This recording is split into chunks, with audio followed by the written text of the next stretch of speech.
Welcome to the Emancipate Your Mind podcast.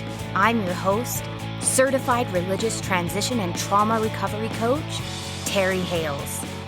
I help people step out of the shadows of religious fear and shame and embrace their authentic selves with love and empathy. If you're ready to throw off the shackles of learned binary thinking and explore a more nuanced approach to life, this is your playground.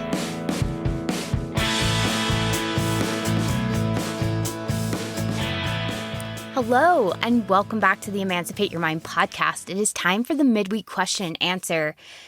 And today's question, you guys, is really just an amalgam of a whole bunch of different inquiries I've been getting on Instagram and TikTok and even in my email about shame. What is it? How can I tell if I'm experiencing shame instead of guilt? Tricky one, right? Because shame and guilt have the very same physiological responses. And it can be really difficult sometimes to tell, am I feeling shame or am I feeling guilt? What is this feeling I'm experiencing? And so I thought I'd do something different today. I'm an avid reader. I actually just finished a book called Finding God in the Waves by Mike McHargue. And for those of you who don't know Mike McHargue, he is this brilliant scientific mind. He has a podcast called Science Mike, and he's also on the Liturgist podcast. And he is a person who has gone through a faith crisis, a faith transition. He has found his own brand of Christianity, if you will, after going through a phase of atheism. And this is his first book, Finding God in the Waves, and it's about how he lost his faith and found it again through science. And I read it because I have so many clients who really would like to find God again after a faith transition, or who are worried about losing God throughout their faith transition. So this book came highly recommended, and so I read it, and I loved a good 2/3 of it. And I adore Mike McHargue. I love his other book, You're a Miracle and a Pain in the Ass. And I think he has come a long way from this first book. I think he's gotten therapy. He's gotten involved in feeling his feelings even more. He's worked through a lot more of his shame. But this book, Finding God in the Waves, the last third of the book, really shows his mental state at the end. If I were coaching him, one of the things that I do as a coach is I help people see where they still have shame stories or where they still have fear stories. And as I was reading this book, I wish you could see it right now. It's here in front of me. And it's got all of these sticky notes inside of it. And I've underlined things and I've written things in the margins. And so I thought what I would do today, because he gives us so many examples in his book of how he's experiencing shame. He's come to all of these beautiful conclusions. He's really worked things out in his head, but he's still having a hard time feeling through emotions. And shame is one of the emotions he has not processed. And you can tell in his book. So I thought I would bring you on a little literary journey today to show you what shame looks like in real time. And so you might hear the pages turning, because we're going to sit here and have some story time and some discussion. And I'm going to bring you into my thought process and help you identify shame in some of his statements. Okay, so the very first story he tells is all about coming out to his church. And his church found out in a very painful way. He had been on some podcasts, he had written some blog posts, and people in his Southern Baptist congregation had found out that he had spent the past 2 years as sort of a secret atheist, even though he was a deacon in his church and was teaching Sunday school and loved teaching. And it was really, really difficult for members of his church, which I'm sure you can all relate with. And he says, so I sat down with my pastor and told him I wanted to resign as a deacon and Sunday school teacher. I told him I wanted to do it in a way that didn't make our church look bad. I didn't want anyone to think I'd been kicked out. So, full stop right there. You can hear there's a right way to do this and a wrong way to do this. And you guys, there is no right way to deconstruct your faith. All of us will do it differently. We'll all follow a path inside of us, and sometimes it will make our congregation look bad. There is no way to process trauma that doesn't sometimes reflect poorly on the place where we received the trauma. When we experience religious trauma in our church congregations, the people in that congregation are supporting roles in what we experience, and there really is no way to admit trauma, to own our shame, to own our story without also implicating the congregation where we experienced the trauma. He says, I didn't want to make our church look bad. So you can kind of hear this feeling of there's a right way to do this. I want to be the good guy. And like he said, I didn't want anyone to think I had been kicked out. Because if you're kicked out, what does that mean about you? It means you're a bad person, that you did something bad. You're deserving of being booted out. And he was really worried about what people would think of him, because there was a part of him that felt unworthy. There was a part of him that felt like maybe he was bad. And Mike, if you ever hear this, I am more than happy to talk about this with you. But if I were coaching you, this is something that I would look into, and I would say, hey, tell me more about not wanting people to think you've been kicked out. What is the thought process behind that? What would being kicked out mean about you? If you had done something that had caused you to be kicked out, what would that mean about you? And so often at the core of I don't want people to think bad things about me is this shame of I'm worried about what people will think. I'm worried they think I'm a bad person. It's also evidence that we've been giving power to outside sources for validation, and that we haven't really anchored into our own self-worth. We're not looking to ourselves for worthiness. We're looking to other people to validate that we're worthy. And that usually comes from a shame response. So right there, I would have questioned him about that. So this would have been an indicator to me that he's likely experiencing some shame, that there's a right way to do this that doesn't make the church look bad, that he has to be the good guy. And I didn't want anyone to think I had been kicked out. He doesn't want other people to think he's a sinner. He doesn't want other people to think he's evil. And I think we can all relate with that. I still find myself occasionally worrying that other people think I'm evil or that I'm a bad person. And I do the same thing I just told you I would do with him. I stop and say, hey, I caught that thought. You're worried about what other people will think. Tell me about that. What would it mean about you if other people thought you were evil? What is that thought in your head? So you can stop and get curious with yourself and say, oh, I caught that thought. You're worried about what those people think. Why? If they did think bad things about you, what would that mean about you? How would that change anything in your life? What sorts of stories would that create in your life? So just getting curious can really help us kind of dig down, and that's what I do as a coach. He says, I can't overstate how kind and helpful the pastor was. He listened and he encouraged me, even as he made it clear he disagreed with my understanding of the Christian faith. So we're not just going to talk about the shame feelings we experience. We're going to talk about subtle shaming that happens when we leave the congregation, because there are very consistent patterns of subtle shaming that happen even in the kindest of congregations whenever we leave.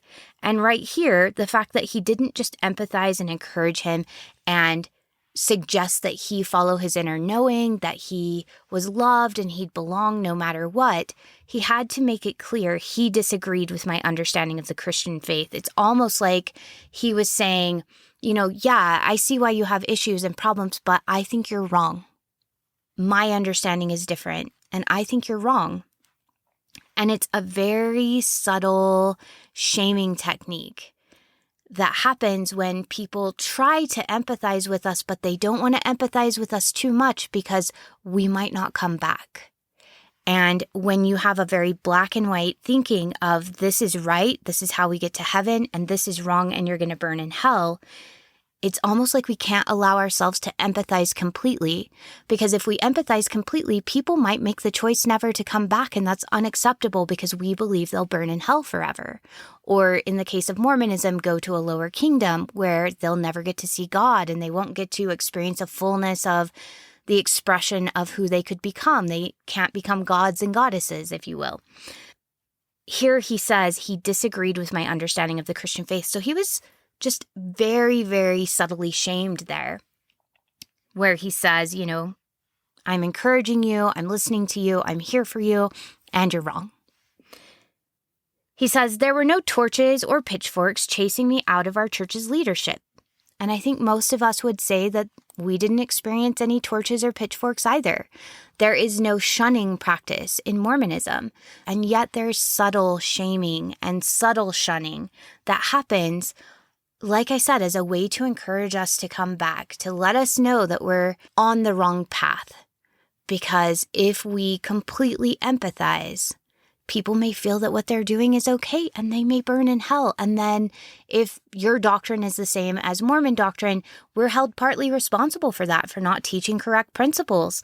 And that's the reason you feel bad when people say those messages. They're subtly shaming. Okay, so we move on. I hope you guys are enjoying this as much as I am, because this is fun for me. He says, I expected everything to get better after I stepped down from my leadership position. Now that the church could distance itself from my opinions, the controversy would be over. Did you hear the shame there? My opinions are the problem, and the church needs to be able to distance themselves from my tainted opinions. It's really subtle, but it's there. Now that the church could be free of the stain that I am, the controversy would be over because it's my fault, because of my opinions. That's shame right there. And I could go back to sitting among people I loved every Sunday. I thought this would be an end to anonymous letters showing up at my office, to whispers that followed me down the hall on my way to Sunday school. Do you hear the shaming mechanisms? The talking about people behind their back, the whispering, the judgment, the way people look at you. Letters, anonymous letters of concern, of wrath, of disappointment, of sadness. These are all shame mechanisms to let people know they're doing the wrong thing.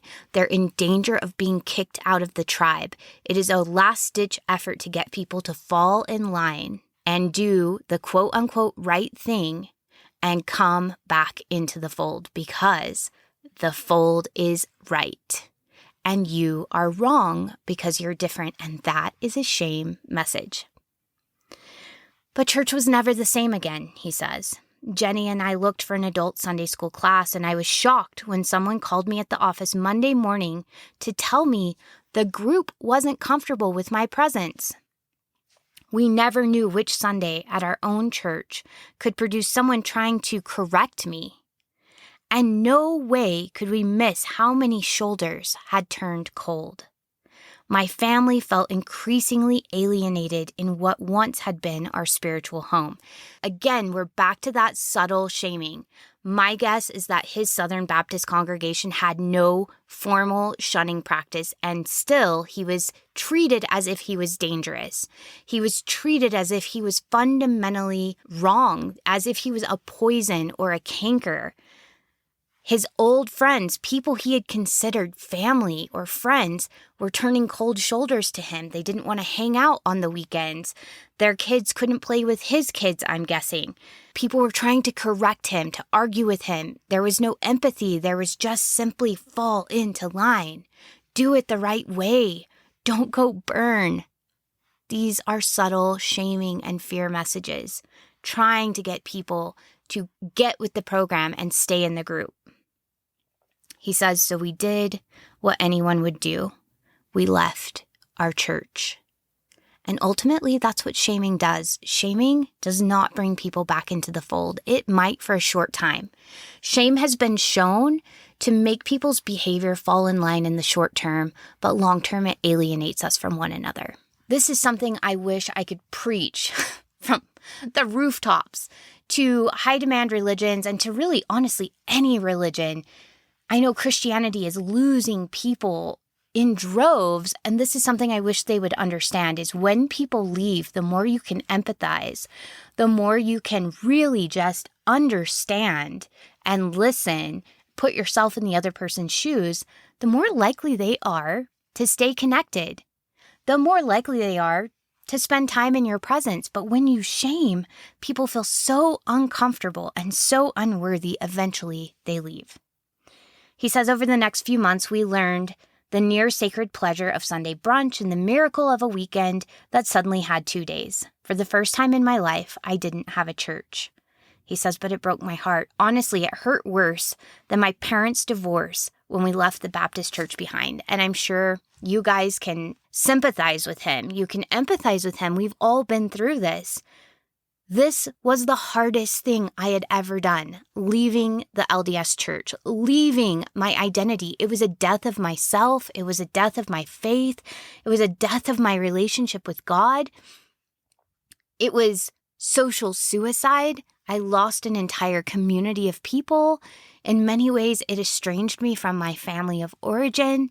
It was incredibly painful. And not only was I having to rebuild my identity and deconstruct my faith and do all kinds of shame resilience exercises, I was having to deal with the judgment of other people. And I continue to have to deal with the judgment of other people as I find my new homeostasis. And I'm sure you can empathize with him as he says, this was the worst thing. This was the hardest thing he had ever done. He said, I'd proposed to my wife in that sanctuary, walked her down its center aisle on the day we wed. Both my girls were born while we were there, and both were dedicated to God in its Sunday services under the loving gaze of its pastor. We'd grieved there. We'd been comforted there. We'd fed the hungry there. We built our lives in its community. And that's really what this is about, is any other grief. He says we had grieved there. And my guess is when he was grieving any other thing aside from the loss of his faith, everyone circled the wagons. He had friends that were comforting him. If he had lost a child, if he had gotten a divorce, if he had experienced the death of a parent, if he had lost a job, anything, if his house had burned down. I mean, my family, we experienced our house burning down and the whole congregation grieved with us, brought us casseroles, made sure we were well fed, helped us put shingles on our roof, helped us rip out old drywall and put up new drywall. They babysat the younger kids. They were there in all sorts of capacities because that's what we do as a community. That's what we do as a family. But when you lose your faith, you are utterly alone so often. So many times we are left completely alone because we're dangerous. We're dangerous to the group and we get left out in the cold. Like he said, we get those cold shoulders. And that is what makes this so incredibly hard. Now, here's where it gets interesting. He says, to this day, I can't drive by that church without saying a prayer for its every member, wishing them well and asking God to bless them. And honestly, as I was reading this, I put in the margins, it feels like he's trying too hard to be nice. How many of you have done this? Raise your hand.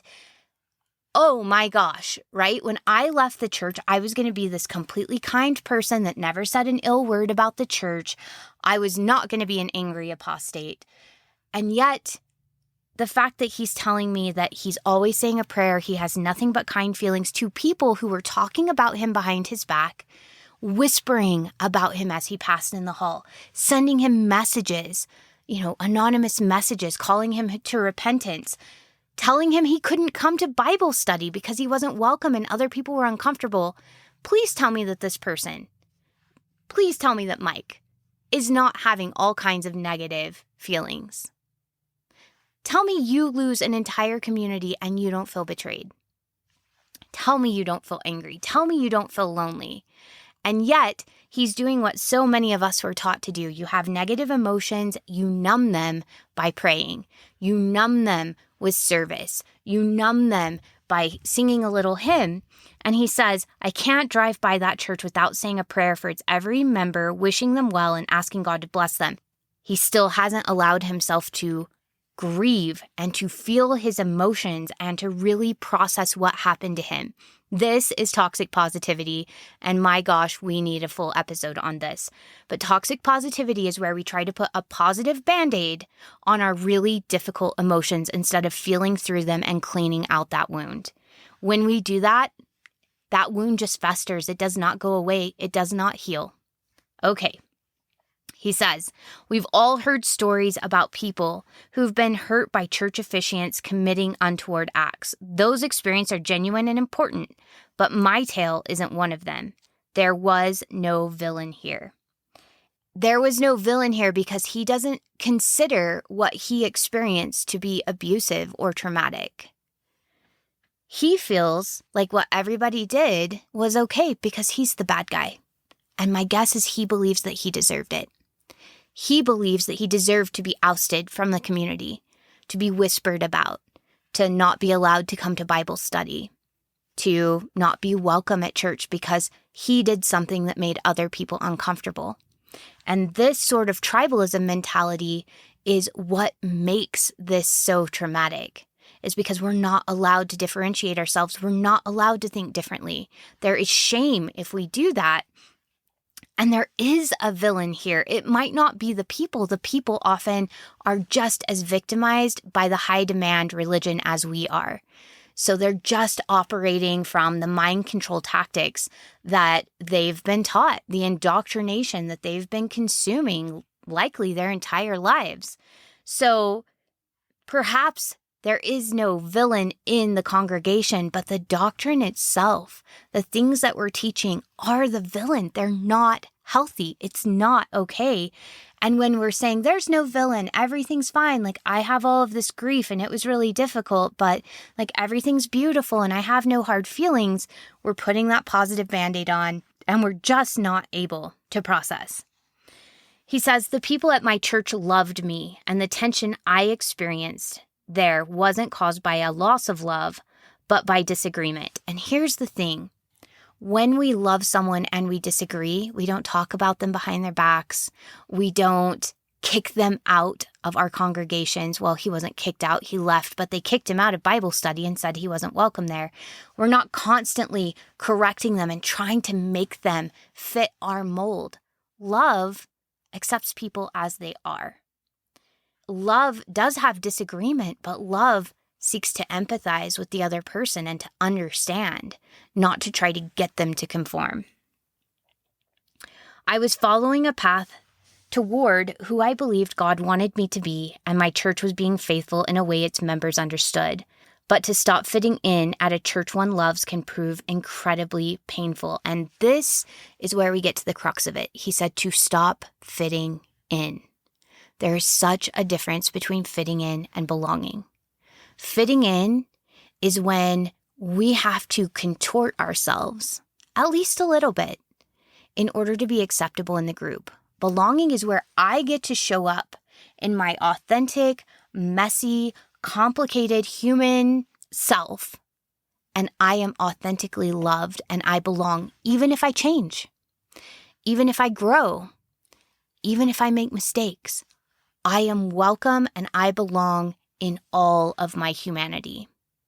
Who I am and who I evolve into is welcome. That's belonging. But here he says, I didn't fit in. I stopped fitting in. And when we fit in, it's because there's a shame element there. That who we are authentically isn't good enough for the group. We have to get rid of pieces of ourselves in order to be acceptable. We wear a mask in order to be acceptable. Now, granted, it may be a very faint mask. We may have only given up a couple of things. But anytime there are parts of you do not get to express because it's unacceptable, you are fitting in. You're not belonging, and there's a shame element there. He says, in these instances, the temptation might be to stay and tough out the discomfort. This seems a sensible instinct. After all, any relationship will go through periods of conflict and tension. People grow, change, and disagree. It's unrealistic, even unhealthy, to desire some kind of conflict-free utopia from our faith communities, and I agree. One of the benefits of a faith community is the disagreement. It is having to learn to get along with people who are wildly different from us, but faith communities are not the only place where we can do that. We can do that in our families. We can do that in other activism organizations. We can do that at work. Anywhere that people congregate, we're going to have conflict. He says, but I knew it was time to go when I died a little inside every Sunday. This is what it feels like to fit in. When we're dying a little inside because we don't get to be all of ourselves.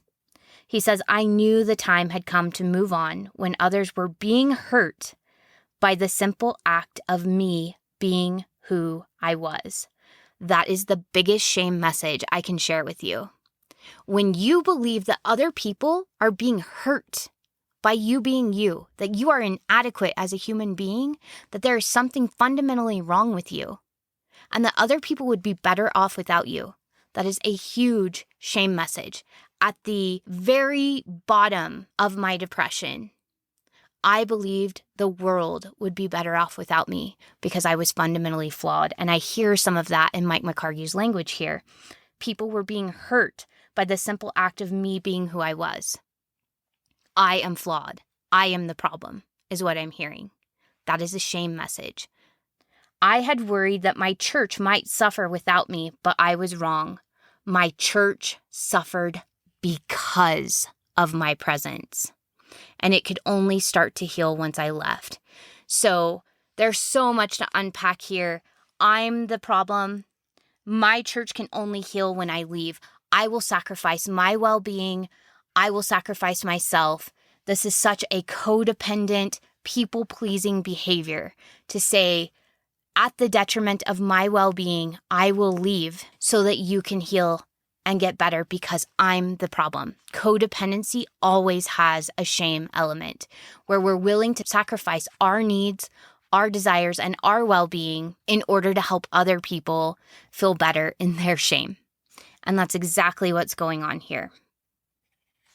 So one more of these, and then I'm going to wrap up. I feel like we have really kind of dug into what shame could look like after we go through faith transition when we're in that in-between stage where perhaps our beliefs have changed. We have some cognitive dissonance. We're trying to decide whether to leave or we've just barely left.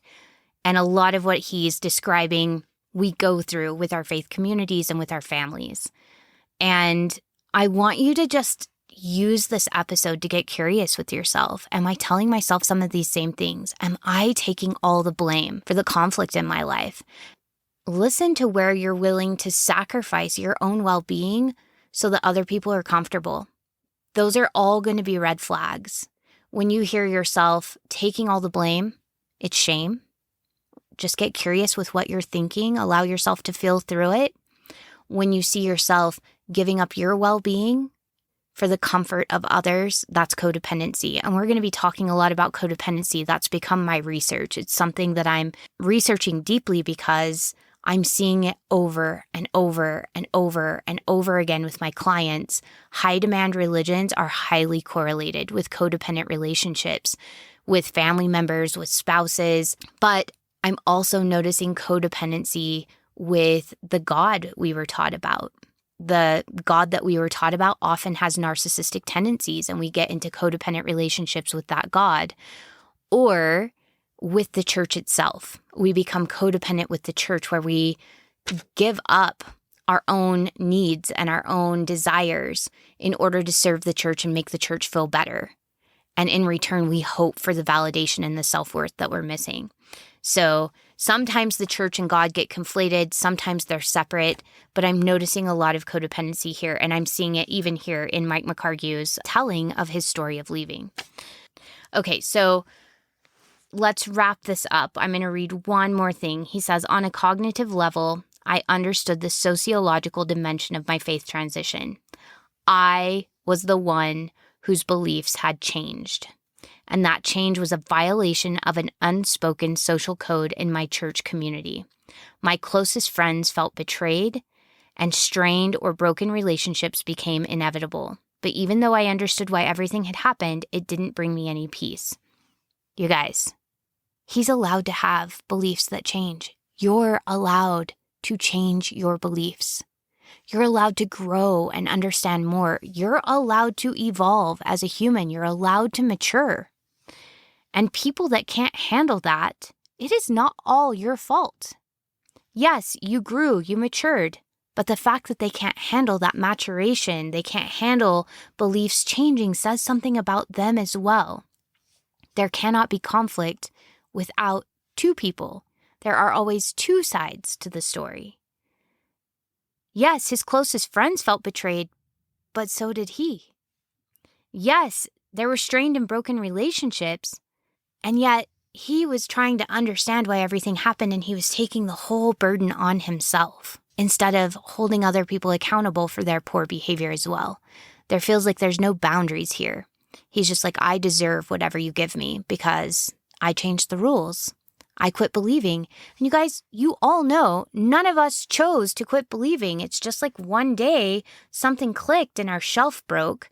That's what I call it. That's what the ex-Mormon community calls it, at least, is where, we have cognitive dissonance and we put those things up on our mental shelf. And then finally it gets too heavy and it breaks and we can't justify the things that don't make sense anymore. And there's a deep sense of grief. There's a deep sense of betrayal. And especially if you're in a high demand religion where lots of things are covered up and where there is a deliberate attempt to hide certain information, of course you feel betrayed. It is not all your fault. It is not all their fault either. So it is a collective thing that we work together and no one has to take the blame. We just get to talk about these behaviors hurt me and these behaviors hurt me. And we get to go back and forth and work on those things together. But he talks about going to therapy. And really, this is where I want to end because this is where we really get into how to move through shame. So often when we go through faith transitions, we're not used to feeling our emotions. He says, "Then she asked me how I felt about those experiences, and I immediately started to have a panic attack. I'm not prone to panic. And here's the kicker. I can generally turn off negative feelings like someone turning off a tap. If this describes you, you have learned to detach from your emotions and to numb. And we can do that in all kinds of ways. Maybe we detach and numb with the toxic positivity of thought stopping, of saying a prayer, singing a hymn, doing an act of service, but maybe we also numb with too much social media or too much TV, or maybe we become workaholics or shopaholics, or maybe we go out and we golf every time we feel bad. We distract ourselves so we don't have to feel the feelings. We learn how to turn off the negative emotions like a tap. And this might sound great, but remember, we can't selectively numb emotions. So when we're turning those feelings off like a tap, we're also diminishing our ability to feel joy and peace and contentment. So he says, but this was different, like trying to hold back the pressure of the Hoover Dam with only a bathroom faucet. I sensed an impending breach of emotional pressure I hadn't even known was in me, and it scared the shit out of me. I felt out of control, like a pilot who discovers that his control stick isn't working. For weeks, we returned to these childhood scenes. My therapist asked me what I thought would happen if I stopped fighting the pressure and just let it out. I told her I would probably sob or get really angry or possibly both. Now stop right there. What did we just learn about Mike? What is not okay for Mike to feel in this chapter? He is trying so hard to hold back the dam because it's not okay to feel angry and it's not okay to cry. Sadness and anger were not an okay experience for him. They were forbidden emotions. He had learned to turn them off to be acceptable. And by doing that, he detached from his inner knowing. Why would that be a bad thing, she asked. Those are such unpleasant, wasteful feelings. Why are they wasteful? We only get so many moments in life. Why would I spend them on feelings that don't feel good? How many times have we gotten this message at church? Just be happy. Joyfully do your work. Don't do it begrudgingly. Don't be angry. What happens is when we bottle up these emotions, when we're not allowed to feel, they fester. They do not go anywhere. They build up. And we actually end up spending more moments in life feeling feelings that don't feel good, guarding feelings that don't feel good, thought stopping feelings that don't feel good. Whereas if we just allowed ourselves to feel them, it would only take a couple of minutes max to allow that feeling to come, to crest, and to dissipate. Allowing ourselves to feel things, even unpleasant things, allows us to move through and enjoy more of our life.